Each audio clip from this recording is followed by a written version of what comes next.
ನಮಸ್ತೆ ವೀಕ್ಷಕರೇ. ಮೊದಲು ನೀವು ಶಾಸ್ತ್ರ ಸಂಬಂಧ ಕೇಳಿದ್ವಿ, ಅಲ್ಲೋದ್ವಿ, ಆ ಪೂಜೆ ಮಾಡಿಸಿದ್ವಿ, ಈ ಪೂಜೆ ಮಾಡಿಸಿದ್ವಿ ಅಂತ ಹೇಳ್ತೀರಾ. ಫಸ್ಟು ನಿಮಗೆ ನೀವು ತಿಳ್ಕೊಬೇಕಾಗಿರೋದು ನಿಮ್ಮ ಜಾತಕದ ಪ್ರಕಾರ ಏನು ಕೆಲಸ ಮಾಡಿದ್ರೆ ಬರುತ್ತೆ, ಯಾವ ಏಜ್ಗೆ ನಿಮಗೆ ಯಾವ ವಯಸ್ಸಕ್ಕೆ ಯಾವ ಒಂದು ಯೋಗಗಳಿದ್ದಾವೆ ಅಂತನ ಫಸ್ಟು ನೀವು ಅದನ್ನು ಫಾಲೋ ಮಾಡಬೇಕು.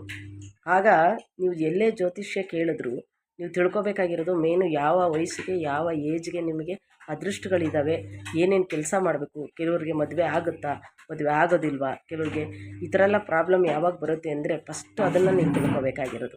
ನಾವು ಅಲ್ಲೋದ್ವಿ, ಪೂಜೆ ಮಾಡಿಸಿದ್ವಿ, ಇಲ್ಲಿ ಬಂದ್ವಿ, ಅಲ್ಲಿ ಇಷ್ಟು ಕಳ್ಕೊಂಡ್ವಿ, ಇಲ್ಲಿ ಇಷ್ಟು ಕಳ್ಕೊಂಡ್ವಿ ಅಂತ ಎಷ್ಟೋ ಜನನ ನಾನು ಕೇಳ್ಪಟ್ಟಿದ್ದೀನಿ.